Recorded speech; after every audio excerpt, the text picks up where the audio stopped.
if you like betting on golf, but everyone that you back misses the cut. Get some experts involved with all the stats and the tips and so much more, 'cause it's the golf betting system, the golf betting system, it's the golf betting system podcast. Greetings and welcome to the Golf Betting System podcast. It's episode 384.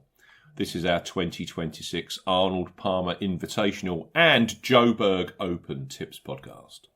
Paul Williams joins me, Steve Bamford, to discuss this week's PGA and DP World Tour action. Good morning, Paul.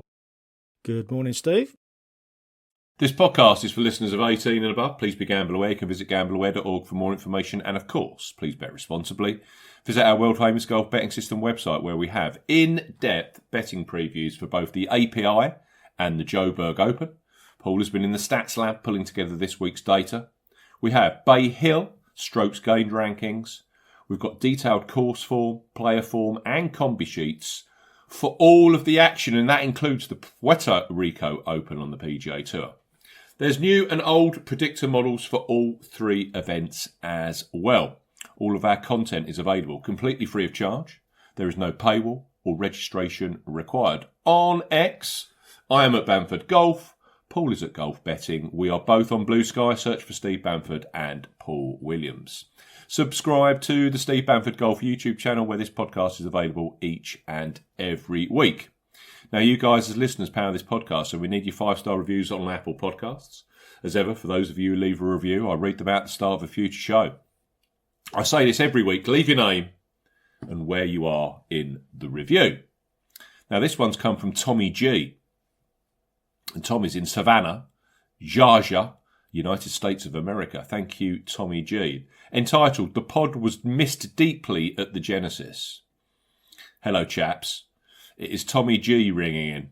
I'm writing in to say your podcast was deeply missed over the Genesis Invitational. I am not sure if it would have protected me from backing Scotty at the Genesis, but it usually lets me find a player further down the betting list. It is currently Thursday now, after what feels like Mr. Scheffler is sneakily trying to go from last to first and break some kind of record. I am now debating, is he really a lock for the Masters? Tommy G, thank you very much for your 5-star review. Please keep them coming. I will read them out at the start of a very busy period that we've got coming up. We've got the Players, the Masters is just around the corner. As I said last week, some reviews from the UK, from Ireland, from Canada would be most appreciated. Right, there's a question there, Paul. Tommy G says, I'm now debating, is he really a lock for the Masters? Question mark. What do you think? It's a fair point, and yeah, thanks for the review, Tommy G. Much appreciated. And yeah, it is a fair question because we've seen the last few outings where he's been going off at 3-1 or thereabouts, and with the ratio of wins that you've described a number of times in recent weeks and months, 3-1 or thereabouts feels about the right kind of price, and you're not getting a great premium on that in terms of the Masters either. So I guess the question is, can you keep faith in his winning ratio to justify taking a punt on it?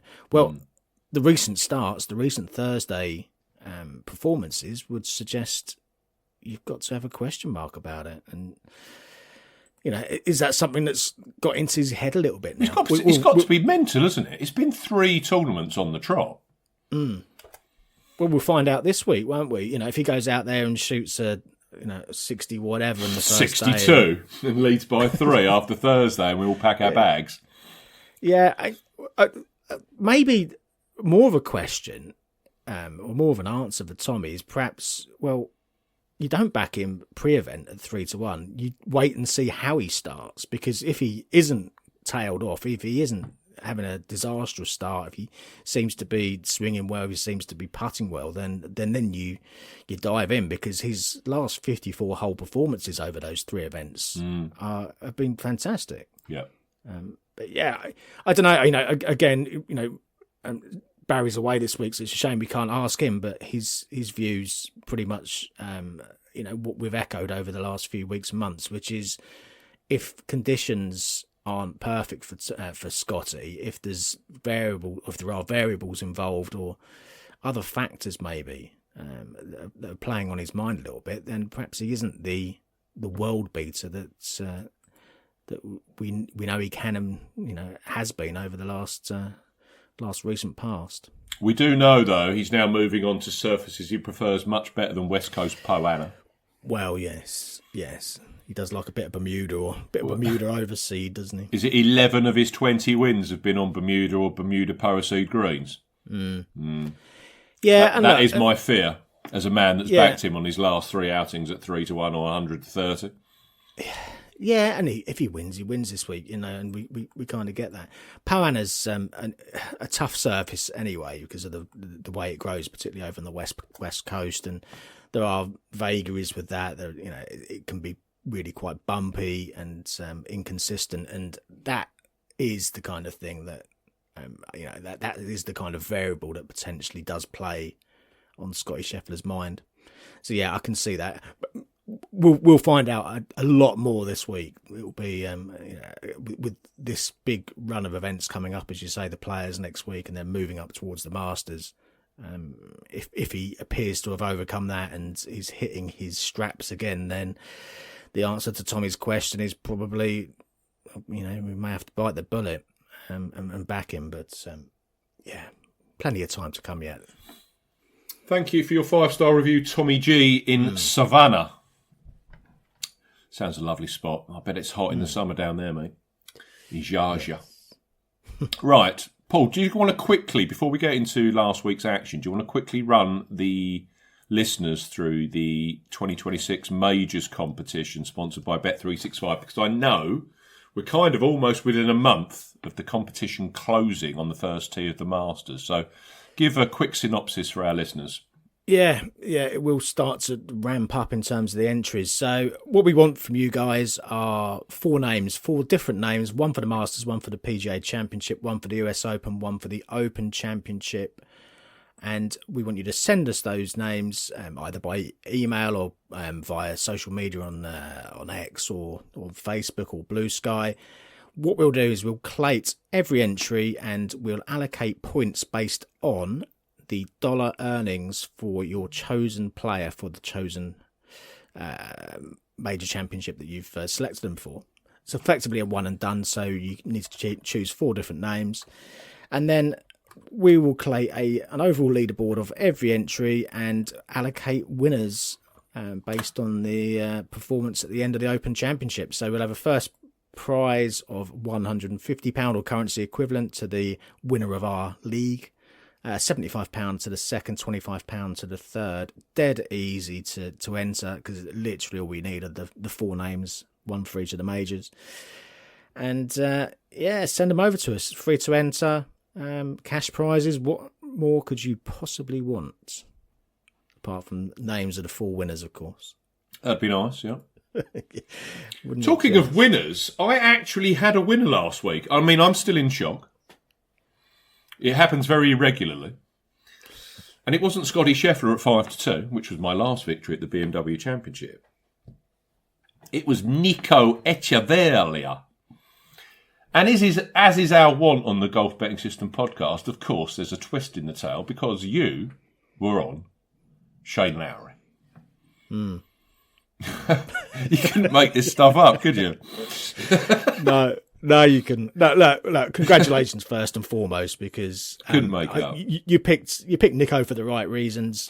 He is a player, as you described, who can and does know how to win a golf tournament. And there are plenty who you could say don't fall into that category. Now, I'm not necessarily saying that's with Shane because Shane's won some big titles. Shane's a major champion. One Wentworth. He just has a problem of getting over the line in the United States. Well, there's scar tissue, particularly at PGA National, isn't there? There's opportunities that have been and gone.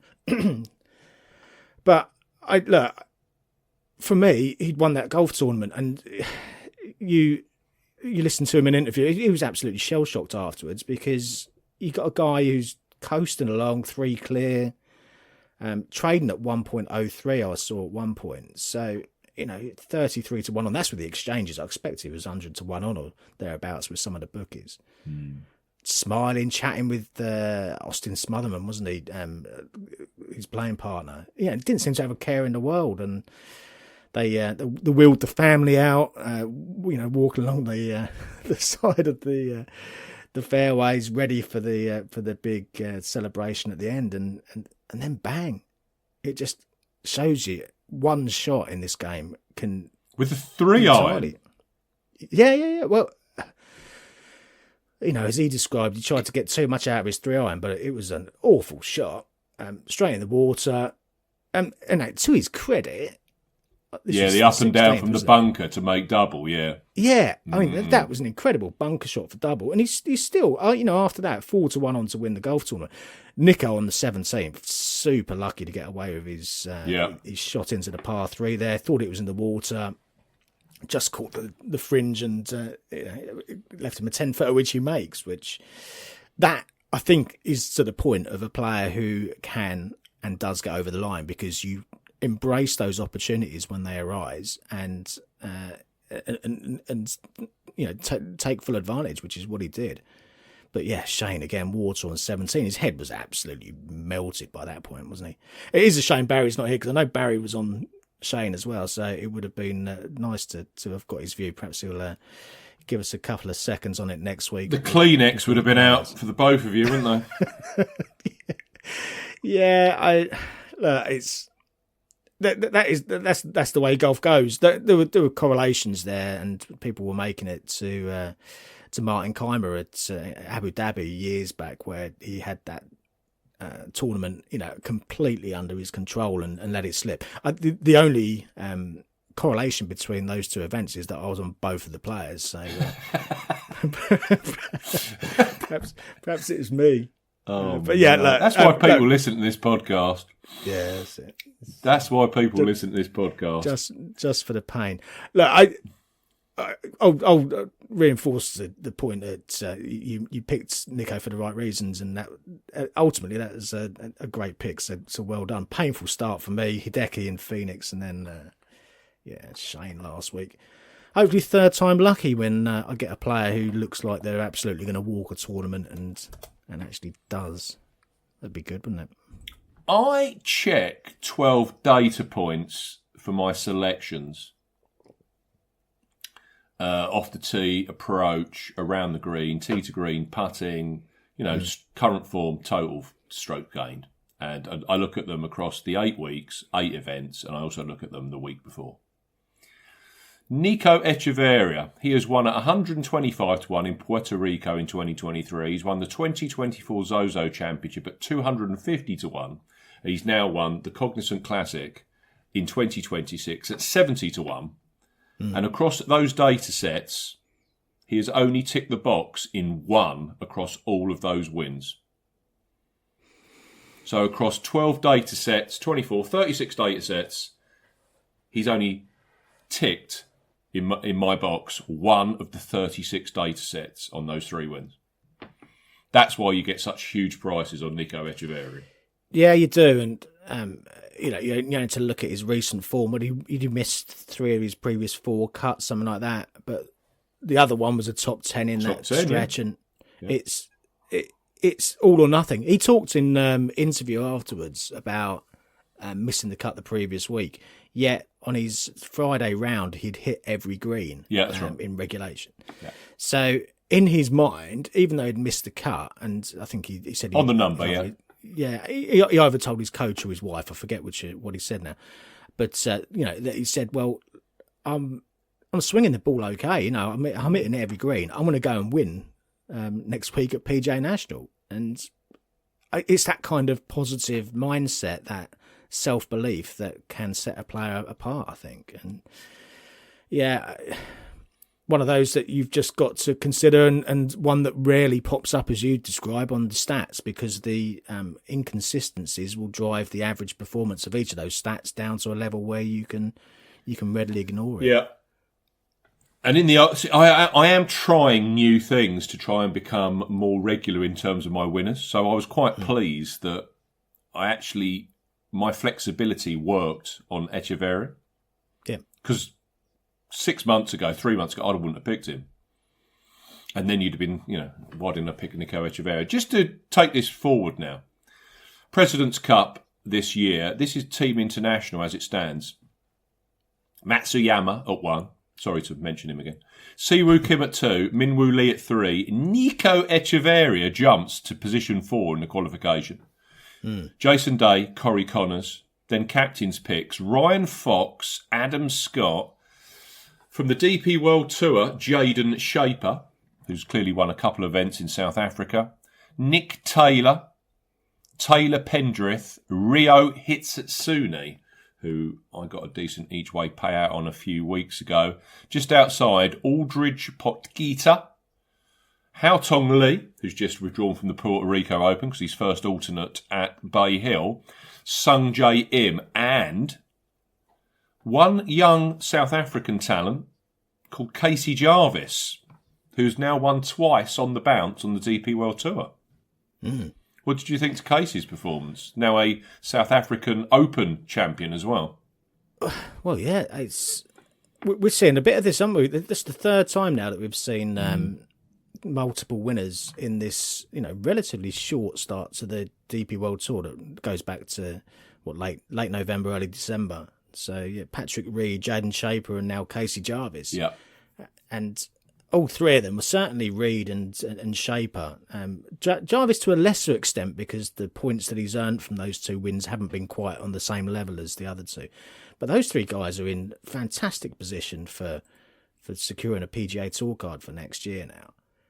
It'll only take another reasonable performance or some consistency for the back end of the year, and Jarvis is playing over with your guys next year. But yeah, look, seriously impressive, and one of those players that has proven that once they find a way to get the wasn't even a monkey off his back. I don't think he's just, once he's made that breakthrough, then quite capable of just walking on and doing it again the following week. He did win consecutive Sunshine Tour events back in November, so there was a clue that he was the kind of player that when he finds that top form, he could go and do it. But to do it at the next level up is still a fair feat. So yeah, really good from him. Snedeker and Ogilvy are captains for that President Cup. USA team, Scheffler, Ben Griffin, Russell Henley, Chris Gotterup in the top 4. Colin Morikawa, Jacob Bridgman. I know it's early in terms of qualification. JJ Spawn, English, Cam Young, Justin Thomas. Didn't even know he's played. But Maverick McNeely, Sam Burns. Just outside Gerard, Novak, Bradley. Interesting with the South Africans, isn't it? You're getting now this new set of young, talented sorts. Shaper, you've got Jarvis, you've got Potgieter. Yep.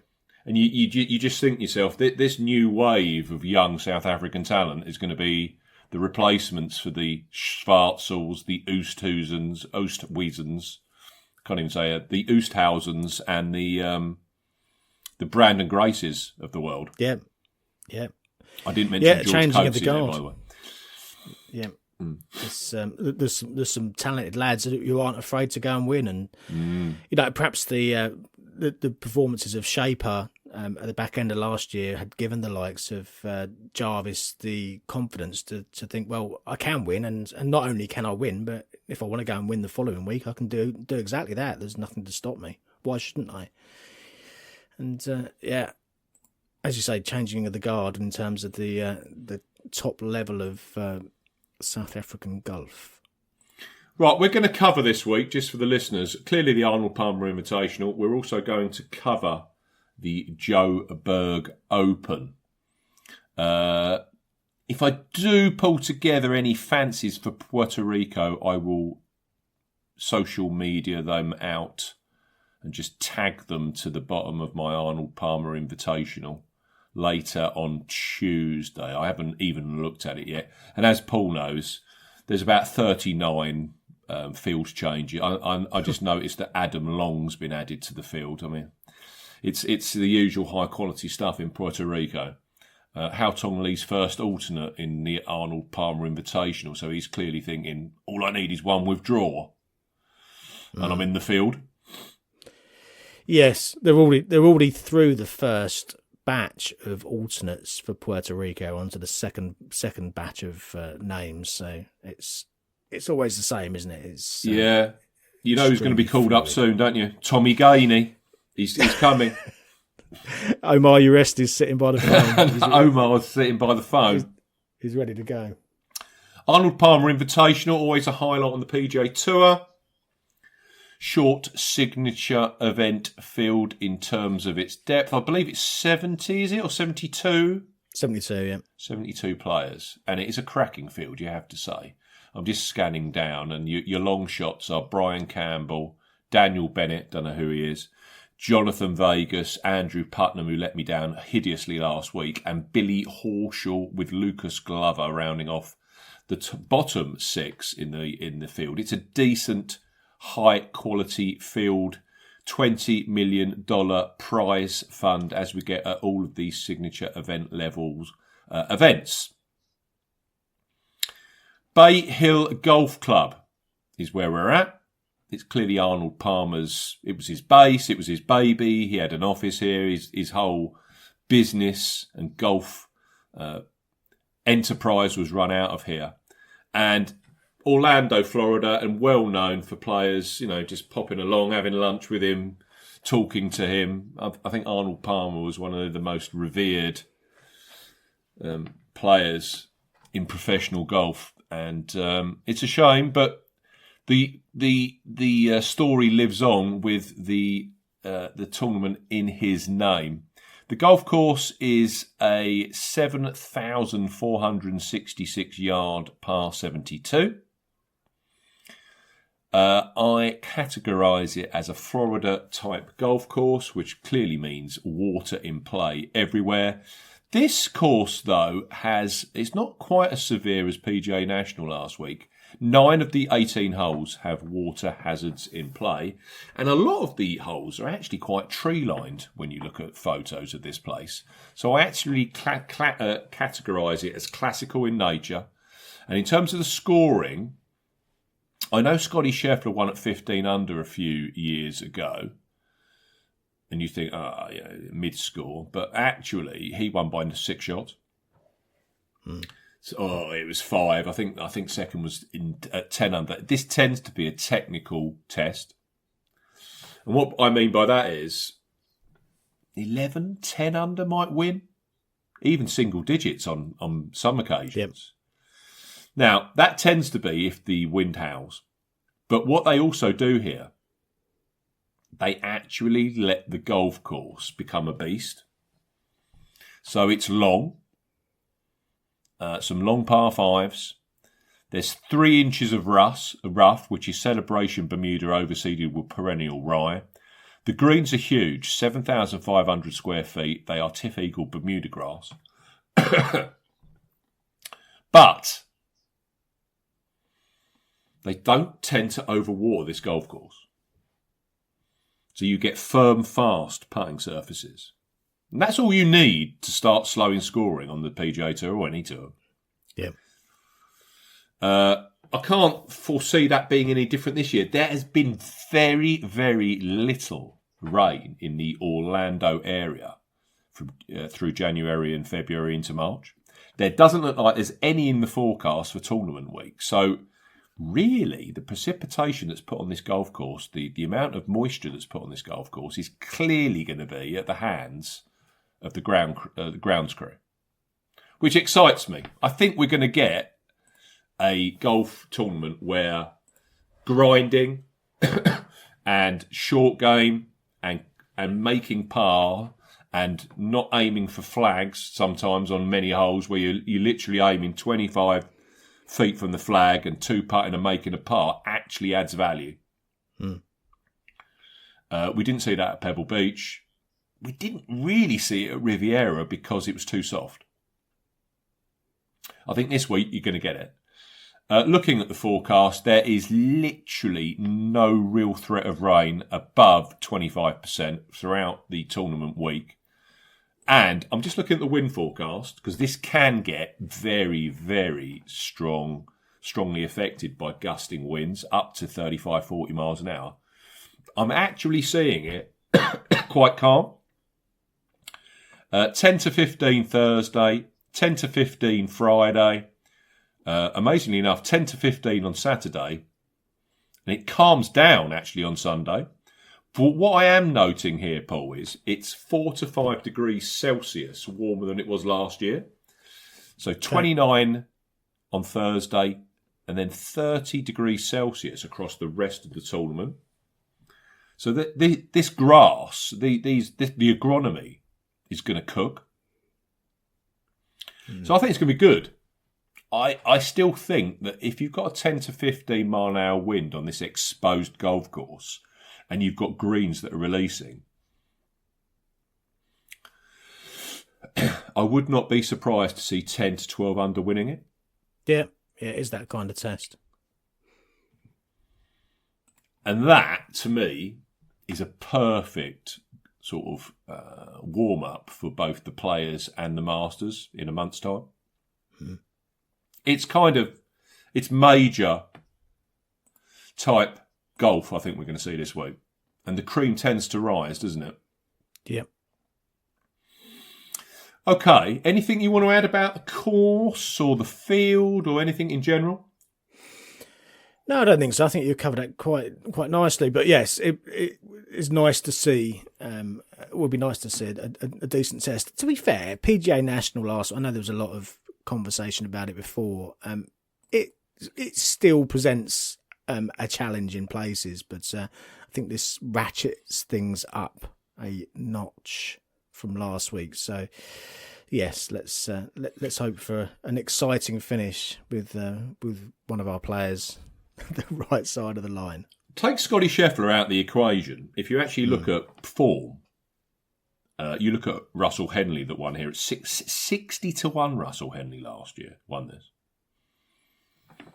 And I think he was, let's just check this before I quote it, but I think from a data golf perspective, he ranked 13th on the data golf rankings and 14th on the official world golf rankings. So he was no mug, and he won at 60 to 1. Take Scheffler out of this, there is a definite link to PGA National. Henley's won there. Kurt Kitayama, I think, had finished third at the Honda Classic or the Cognizant Classic the year prior to taking this out when he won this at a shot 200 to 1. Till Hatton's got a decent record. He's won here. He's done well at PGA National. And of course, you've got Rory McIlroy, who's won on both courses, Bay Hill and PGA National. So there is a definite link between the difficulty and the Florida golf type element that you get at PGA National and what you get here as well. Ernie Els is an obvious example as well. Ernie Els has got a decent record at both PGA National and here over the years. So that's one angle to look at. I wouldn't say it's the be-all and end-all, but decent form on Tiff Eagle Bermuda grass greens, be it here in Florida, or even if you cross-pollinate and go to like the Dubai Desert Classic at the Emirates, yeah, it all works from a form perspective, in my opinion. I'm just looking at the strokes going for the course as well. What is noticeable here, the split is 70% tee to green, 30% putting across DeChambeau, Scheffler, Kitayama, Scheffler and Russell Henley last year. What is noticeable though, that if you add up, it's basically one stroke gain putting per round across the 20 rounds of those 5 winners. That is relatively low compared to somewhere like a PGA National, where that was around the 23 strokes putting. If I go to Riviera, that was lower at 15. Pebble Beach, a lot higher in terms of the amount of putting that's required there to win the golf tournament. also with Phoenix. So in a way, what that's telling me is this doesn't necessarily become a putting contest. So Henley won with 3.6 strokes putting 12 months ago, which is less than a stroke per round. DeChambeau won with 2.7 strokes putting across the 72 holes, across the 4 days. So if you can get someone that's gaining half a stroke per round, say, with the putter, and of course is having a superb tee to green week, you're going to be in the mix. So team no putt to an extent can be very effective at Bay Hill. Yeah. You often get this with the more technical tests where there's a bit more of a premium on performance from tee to green. Well, a prime example, if you look at the record here of one Lee Westwood, he was never really a putting machine, was he? But his record around Bay Hill is exemplary. A regular contender. Yeah. I've gone for 4. How many have you got? I've got 4 as well. This week. Really? Mm-hmm. What are your price points? I've got 3 in the kind of 40 to 66 bracket and 1 deeper triple digits. Just to add some context, Nico Echavarria at 70 to 1 literally continued this trend. I'm not going to go through them all, but we haven't had a winner since the Wyndham Championship of less than 50 to 1 unless the favourite or joint favourites won. So it does shout this week, either Scotty Scheffler wins, and we know it's coming, potentially Rory McIlroy, and if this trend continues, you need to be looking at 50 to 1 and above. And you go, it's a signature event. Well, yeah, but so was Colin Morikawa's win at 66 to 1, and so was Jacob Bridgman's at 90 to 1. So it's happening, yeah? And of course, trends break, and it could be this week, but I've kind of helped that to shape my tips this week. At the top, I've gone 4 points each way, 11 to 1. I got that with BetMGM, 5 places each way, a quarter the odds, the old traditional odds on Rory McIlroy. You've got to try and wonder with Rory, what floats his boat now?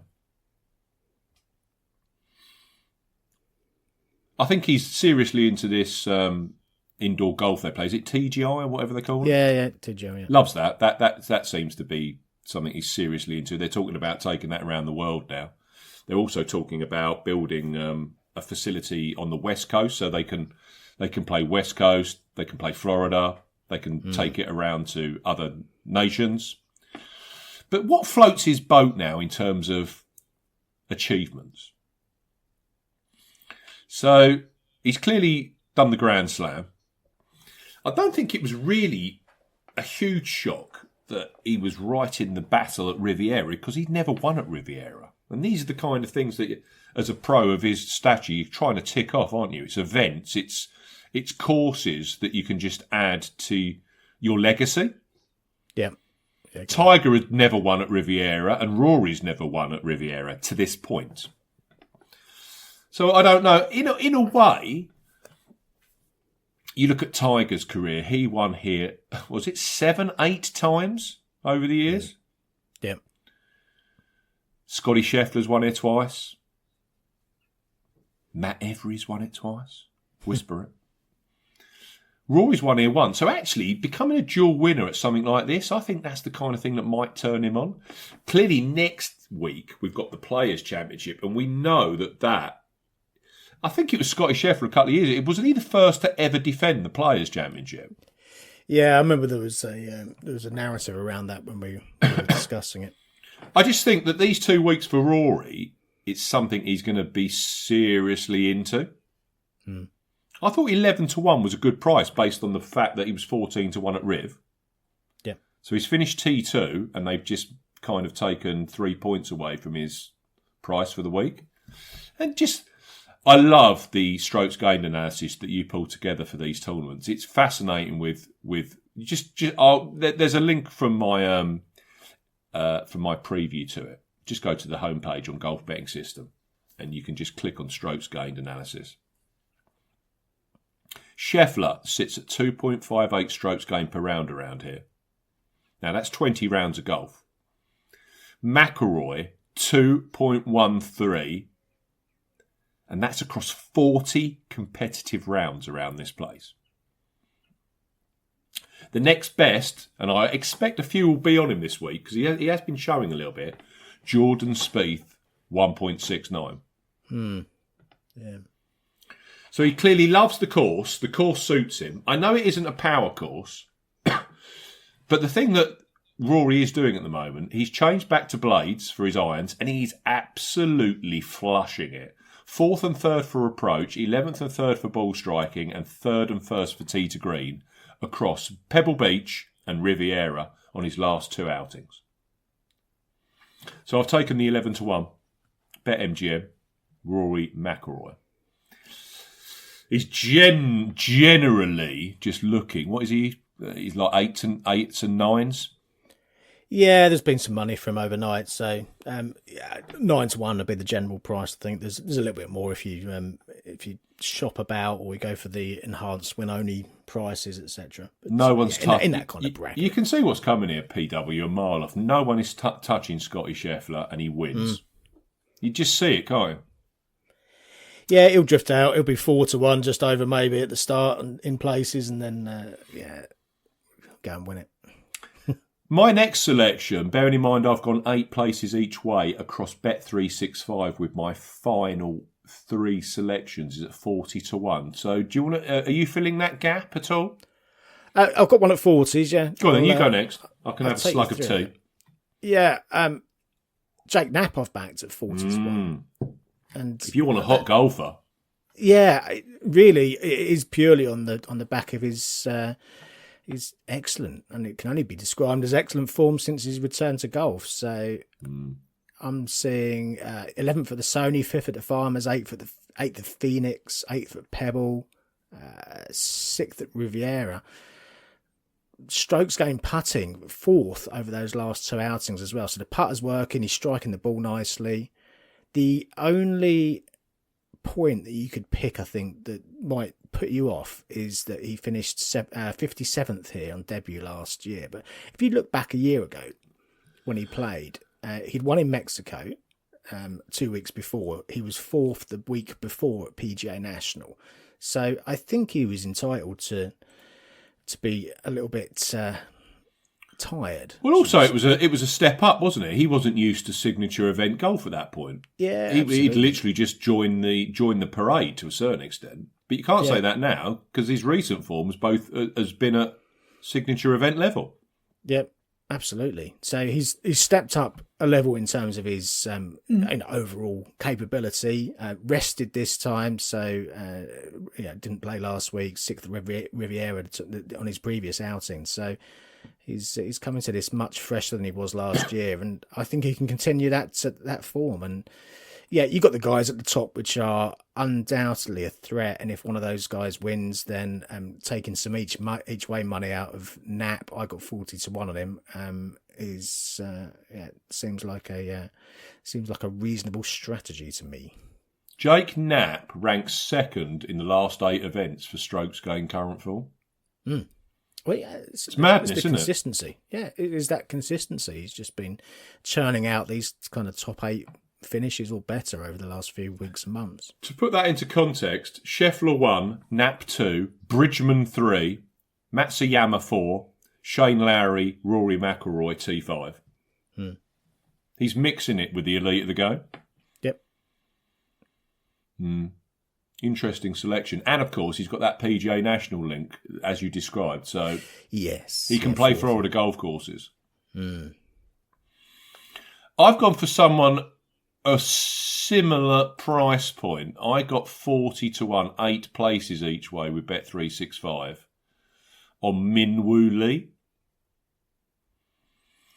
Now, that's Min Woo Lee at that time, so his odds, he was available on first show at 50-1 with less each way places. Yep. So tick, like that, on the basis of where we're at in terms of winning prices right now. So I always take the 8 places, but if you were prepared to take 5 places, there are a number of operators that are offering 50-1 on first show. But Min Woo Lee, he's like Jake Knapp. He has a decent PGA National record. I believe he finished second there 2 years ago. He was 12th there last year. So likes a Florida golf course where water's framing holes. His first win on the PGA Tour last year was at Memorial Park, which is a 7,500-ish a long par 70 down in Houston, Texas, which is Bermuda grass based, like that.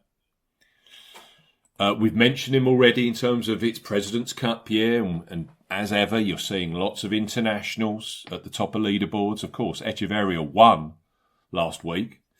So, yeah, I just fancy Min Woo Lee to go here. His form here is atrocious. I don't think that matters. But what I do like about him is that he's driving the ball nicely. His tee to green game is good at the moment. I don't think this is a golf course where you have to win with absolutely stellar approach play. The split for approach around here is 29% of strokes gained. That compares to PGA National last week, where the winners there are at 35%. And at Riviera, 41%.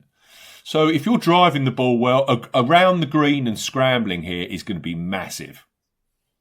And of course, with Min Woo Lee, he's a fantastic putter, which never goes amiss, does it? So I thought Min Woo Lee at 40-1 was a decent punt this week. I've gone 1.5 points each way with Bet365, as I have on my final three selections. So Min Woo Lee at 40-1.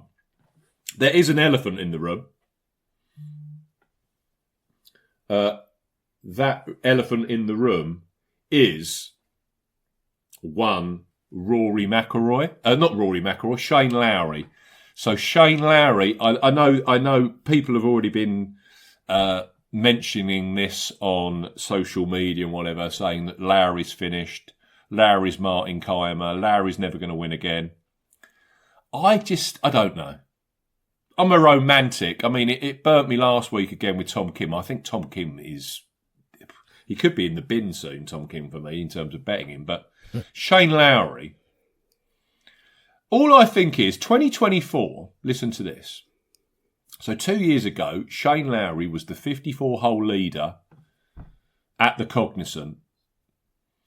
And in the end, guess what he started doing? He started making bogeys, and eventually Austin Eckroat took that out. Shane Lowry finished fourth. And I'm sure that particular week, if you're on social media, we probably mentioned it on the podcast, because I'm pretty certain one of us would have been on Shane.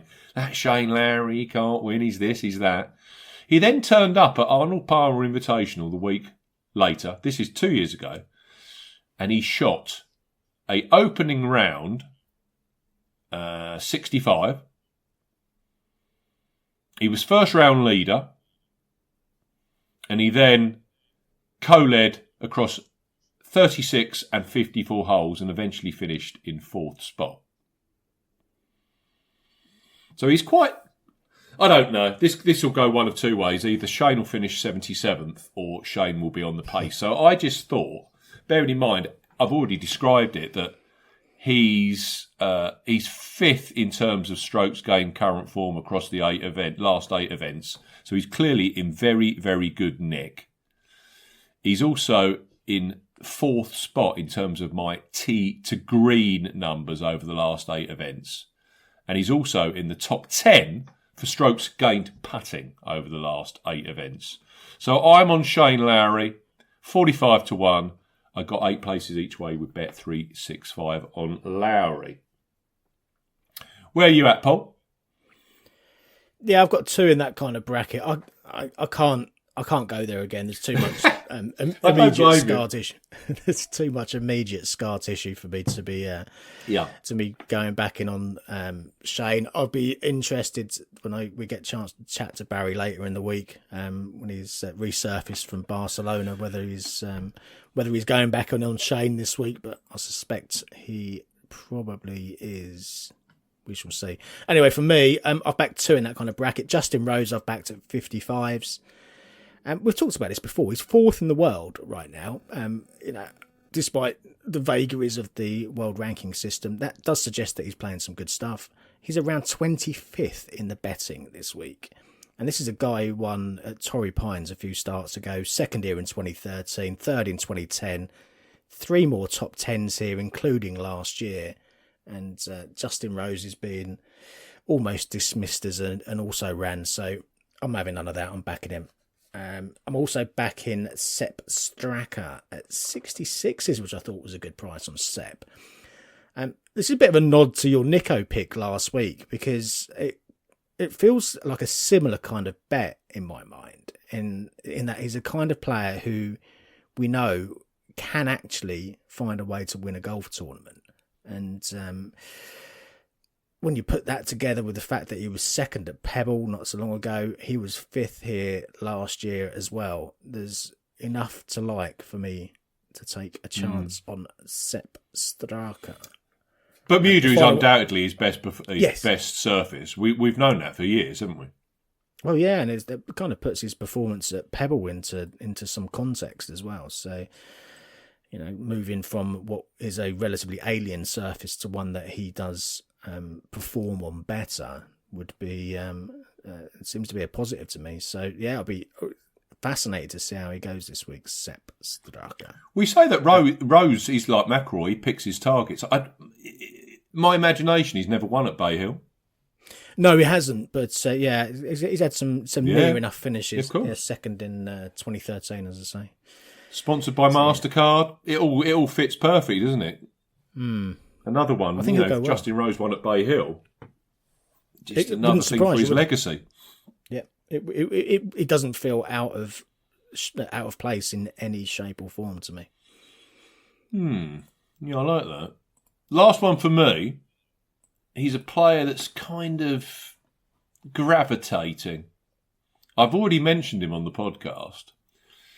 There was a slither with Bet365 of 110 to 1 about him, which disappeared in a heartbeat. I was quite fortunate in the end. I think I got 90 to 1 on him with Bet365, 8 places each way. You know far more about him than I do, because he's a DP World Tour stalwart. But what I love about him is the way that he's worked his way up through the echelons of the game. It's been a relatively slow rise, and we know from his DP World Tour, he's won at Wentworth now. He's now a 2-time winner on the PGA Tour. You were on him the second time when he won in Canada last year. He's a bloody good golfer. And he's now kind of broken into this kind of world level, signature event level. Could this year potentially be the sort that could get you a decent each way place in a major potentially? I think he's of that kind of level when his game's on. He's now living in Jupiter, Florida. So he's getting good experience week to week of Bermuda grass golf courses. And at this particular signature event level, he broke in towards the middle of last year after those 2 wins. He's got a record of 20th at the Memorial, 17th at the Travellers, and then this year 24th at Pebble Beach, and then last time out at Riviera Country Club, he was 7th. So he's got that first top 10 at signature event level. That'll just build confidence, won't it? His first win in the States was the Myrtle Beach Classic, which is Bermuda grass. You've covered that the last few years. They played out at the Dunes Golf and Beach Club. That's Bermuda grass with the champion variety on the greens, but even so. I know he's won in the Middle East on Bermuda grass as well, I believe. I've gone for Ryan Fox. So I've got 90 to 1, Bet365, 8 places each way on Ryan Fox. It's interesting, he's already played here once, back in 2023. He finished 14th on course debut. Bearing in mind, he wasn't even a PGA Tour member at that point. But this is the fascinating angle. Clearly getting a sluggish Thursday. Probably felt it was all a bit too much, high grade and whatever. But then, from that point on, he ranked T1 for last 36 hole scoring across Saturday and Sunday. And if you throw Friday into the mix, so the final 54 holes, he was T4 for last 54 hole scoring. And around here, where you have to be good on the par fives, he ranked T2 for par five scoring that week, alongside none other than Rory McIlroy and Scotty Scheffler, who won that year. Oh, no, Scheffler didn't win that year, but anyway. Scheffler and Rory McIlroy, and they all shot 10 under around the par fives. So Fox clearly gets on with the course. And this idea of a bit of wind, firm, fiery conditions, I don't think any of that hurts. And we've seen this over the years. It doesn't hurt Europeans. It doesn't hurt South Africans. It doesn't hurt Australians. They get on with these firmer conditions, no problem at all. Yep. So he's clearly used it. I don't think that's going to be an issue for Fox. So I've got Fox at 90-1, Lowry at 45-1. We'll see which way that goes. I can hear people laughing down the line at me on that one. Min Woo Lee at 40s and Rory McIlroy 11-1. Your last selections, Paul? Just one more. Interesting with Fox. I will be interested to see how he goes. You never quite know what you're going to get with him, but his best is really good. It just what Ryan Fox turns up, but interesting argument you put forward for him. The one that I've backed is, and we have already mentioned him, or you have, is Ulrich Potgieter at 150-1.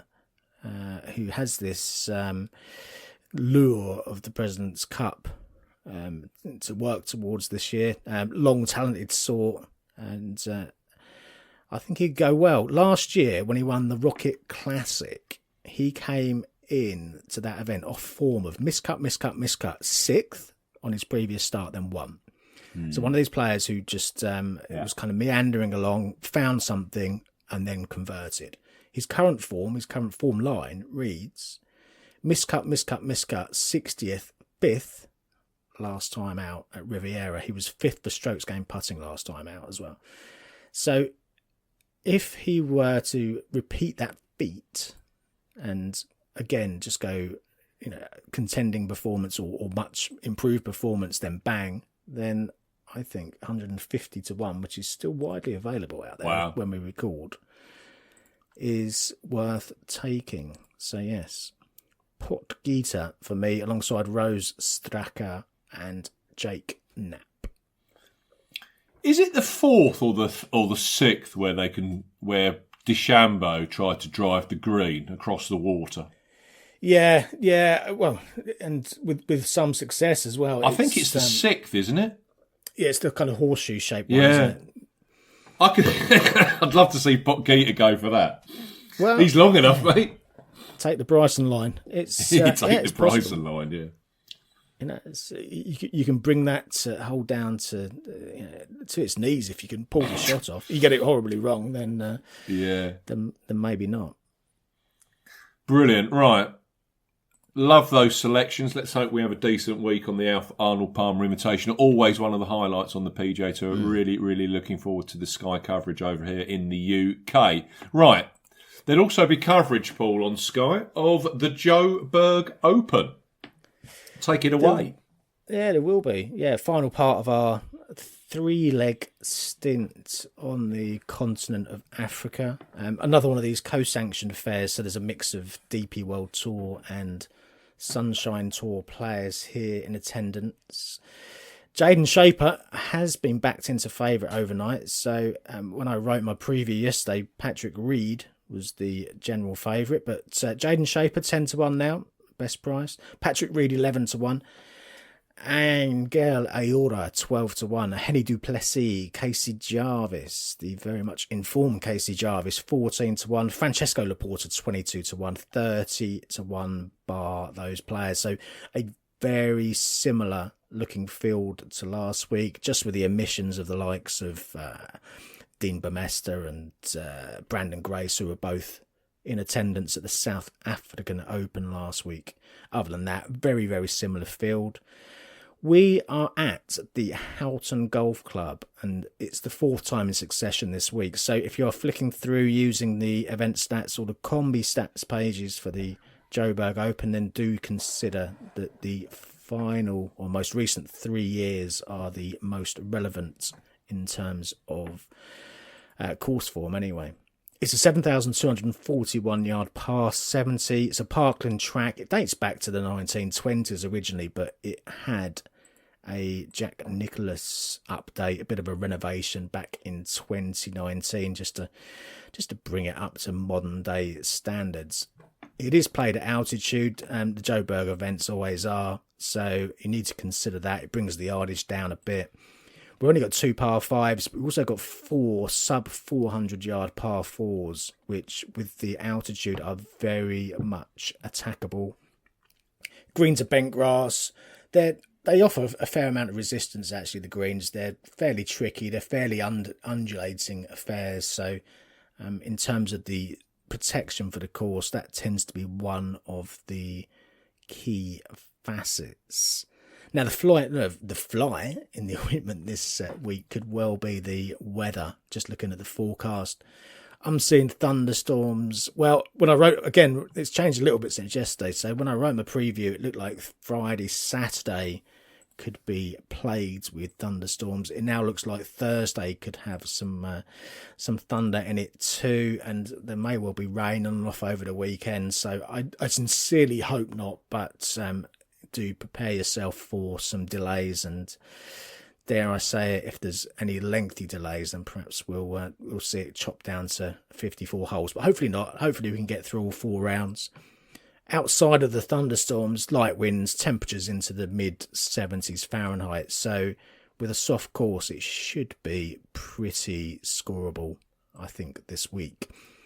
The 3 events that have been held here at Houghton would suggest that, to a degree anyway. Dan Bradbury won here in 2022. He shot 21 under in the end. Dean Burmester in 2023 was 18 under. And then Callum Hill won on 14 under here 12 months ago. The stats are really patchy for this, but if you look through the traditional stats, then 80% greens in regulation, and putting well enough, making your birdies when you do hit the greens, seems to be the best way to contend around here. Certainly looking at the name of Dan Bradbury, that's very much, iron play is very much his forte, so that would marry up, I think. In terms of incoming form, the last 5 winners of this, so at various venues, each of them had a top 20 in one of their previous 5 starts. If we look at the venue specifically, then Dan Bradbury was making just his 6th pro start, so he didn't have much history, but he had finished 13th last time out. Dean Burmester was in really consistent form when he won in 2023, 9 top 20s in his last 10 outings. Then Callum Hill, last year, he was a frustrating one for me because he ticked so many boxes. And I looked at his most recent form, and he'd missed 3 cuts on the trot coming into this. He was priced at around 80 to 1.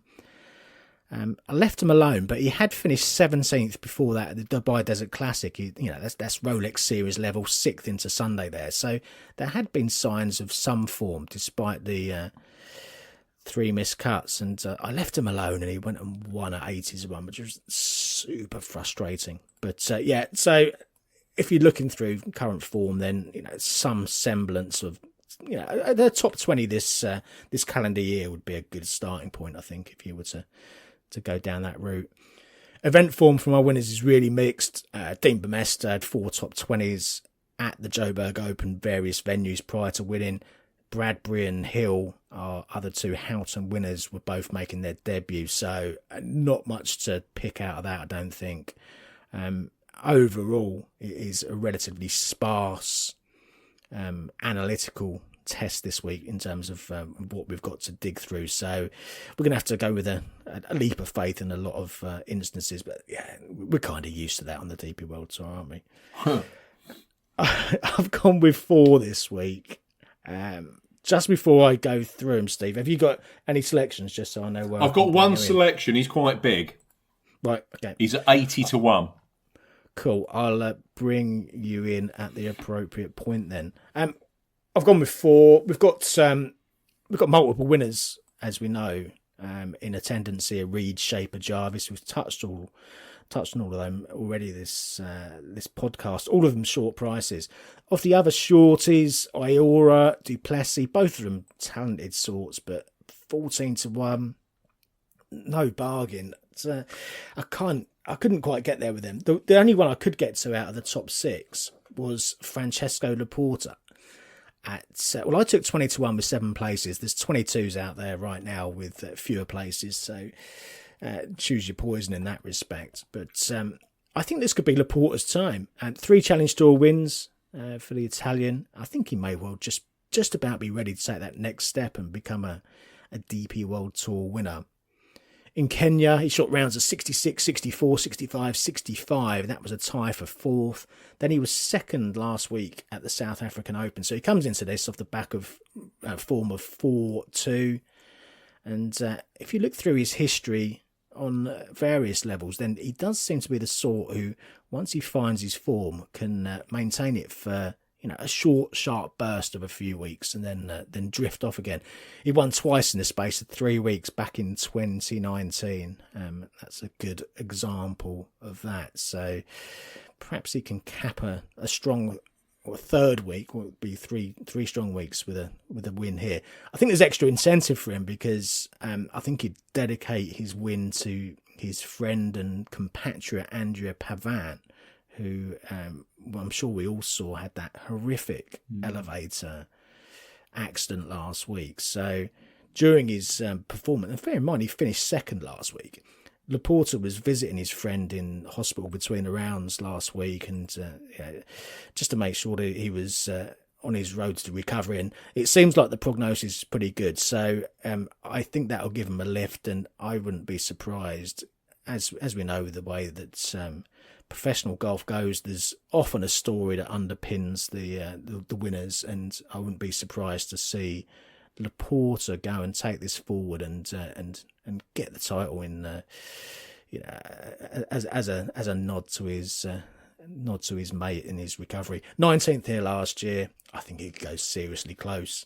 The only thing that might put some punters off is the price on a name like Laporta, but I think that he's playing good enough golf to go and take this forward. So anyway, I've backed him. We'll see how he goes. A couple of mid-priced players to follow on. Danny Van Tonder, I backed early 45s, have gone pretty much now. 40-1, the best price you're going to get out of there. Up and down career for the South African. He's won 12 times on the Sunshine Tour, so absolutely no mug. Won the 2021 South African Open, won the Kenya Savannah Classic on the DP World Tour back in 2021 also. That was at the altitude in Nairobi, so some correlation between that and this week. Big dip in form followed those wins, but he did win twice early last year at co-sanctioned Challenge Tour, Sunshine Tour level, and has some status back for this year. So we will be seeing more of him on the DP World Tour this year. 6th last week at Stellenbosch, 3rd and 5th here at Houghton from his last 3 starts. So he has that magical combination of current form and some course form as well. So we'll see how Danny Van Tonder goes. We'll also like to see how Jacob Skov Olesen goes. And again, 50-1, generally nibbled into 45s, but that is still available again out there right now. And of the young contingent, or the contingent of maidens out there that we think could make a breakthrough, I think Jacob Skov Olesen is one that could well be finding his way onto the winners list in 2026. And don't forget, we've talked about this before, this is a guy who gave up spots at the Masters and the US Open in 2024 when he was an amateur, chose to turn professional instead, and forfeited spots at Augusta in the US Open that year. So he undoubtedly has a lot of faith in his own ability. Been playing some decent stuff as well. 3rd at the Nexo, 8th at the Irish Open, 5th at the Dunhill Links towards the latter end of last year. Made it all the way through to the Earth course in Dubai, where he finished 11th. So creditable performance, particularly in the context of the drop in class that he's going to experience here this week. Solid start to 2026, third in Doha, fifth in Kenya. Tailed off a little bit last week, but he's coming into this having finished seventh here last year. So a little bit of course form to build on as well. So I'm super excited to see how Jacob Scott-Ollison goes. I've got one longer in the 3-figure prices, so let's bring you in, Steve. You've got one, you say, in the 80 bracket. I have Dylan Fratelli 80-1 with Bet365. With Betfred, sorry, I got 8 places each way when I placed that bet on Monday. It's his home event. His Joburg Open recent form: 16, 42, 12, 12, and 4. The last 2 were here at Houghton. He was seriously in the mix last year with Callum Hill before a couple of early shots got him into that 4th place finish. I think the thing with Fratelli is it's clear now he's kind of PGA. He's actually an alternate to go and play in Puerto Rico, which clearly he isn't going to do. But his kind of PGA Tour Odyssey at the moment is on ice. So he's focusing purely on the DP World Tour. And for him, he's been strangely consistent this year. 4 made cuts from 5 outings in 2026. He was 10th at the Dubai Invitational on his first outing of the year. 20th in Qatar. He was 15th for approach last week at the South African Open. I think that course was a little bit too long for him. I think this is more suitable. He's got 3 DP World Tour wins to his name. He's also, of course, got a John Deere Classic on the PGA Tour. So, in this field, that's a relative class act for me. So I've taken 80-1 on Dylan Fratelli, 8 places each way for the South African. Yes, he's certainly ticked a few boxes. So, and as you say, relative to his, his overall ability and history, that's in this field. That's a decent. We've seen him go 6 months missing cuts over the years. Yeah. So to me, he seems to be, his numbers are very, all of a sudden you're seeing a little bit more consistency in terms of his numbers. He seems to be, his head's in the job.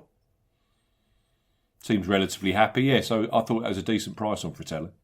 Indeed.